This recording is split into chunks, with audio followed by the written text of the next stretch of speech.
point where fans and social media have a certain amount of power, like you're just saying, over what it is that they're viewing and what it is that they want to see, and they're making an impact. And this is with Brooklyn Nine-Nine, with The Expanse right now. It's something because the thing is that it's the reason, the broadcast model is kind of is going away, and so the internet and streaming is the future. And so it's really kind of hard to evaluate a certain value that a show has on a broadcast network, because if that's not the way the majority of people are consuming it. Yeah.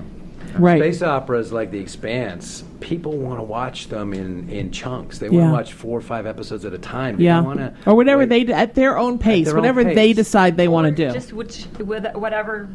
A lot of people, youngins, don't even have TVs anymore. They watch it on their phones or their, they don't have in their own way, network. Well, and in 5 years, 10 years, we're not even going to know the difference in a TV and a phone. It's all going to be just streaming. I feel bad for some of the networks who haven't had a chance to create their own streaming platform yet, because it's hurting them. Yes, but it has to happen.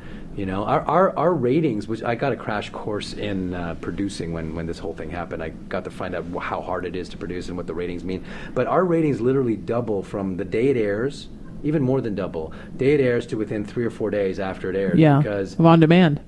On demand and DVR. People watch, a certain number of people watch it on the day, but more than double of them record it and watch it over a period of the same thing with this show. We're live right now, but the real numbers will come in over the next month, 2 months, 10 years from now. Somebody who's just discovering The Expanse will Google it and find the show and find it. So it's made us rethink about, talking about sci-fi, it's made us rethink about the whole relevance of time and what it means to be successful and what it means when people are watching or listening. And networks have got to get around to rethinking what that means, because not everybody's home on a Wednesday night or a Tuesday night or Saturday night anymore, but now they don't have to miss the show. And I think that goes hand in hand with this being the golden era of television, because we can tell these long form stories. Yeah. Because we're not worried about, this night at this time. We are, for the record, worried about this night at this time very much right now. But moving forward, and we get to see these longer stories play out, and that's why we're seeing this shifting landscape where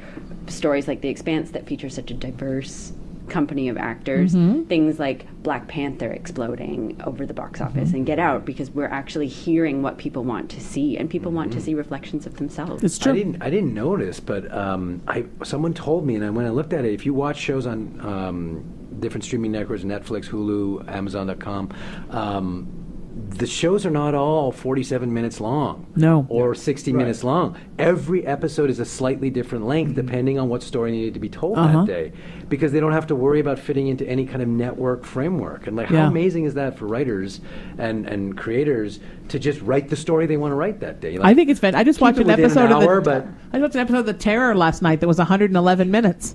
I thought, isn't that interesting how it can all be, and I think that started with the premium channel, right, with the Showtimes and the HBOs, and because they didn't have commercials, they could make it as long as they wanted. Right. But now you're finding a lot of the commercial networks are doing it too, and then it just becomes, if it's 111 minutes, it becomes an hour and a half show, and it's got 19 minutes of commercials, and awesome. done and That's done. awesome. Yeah.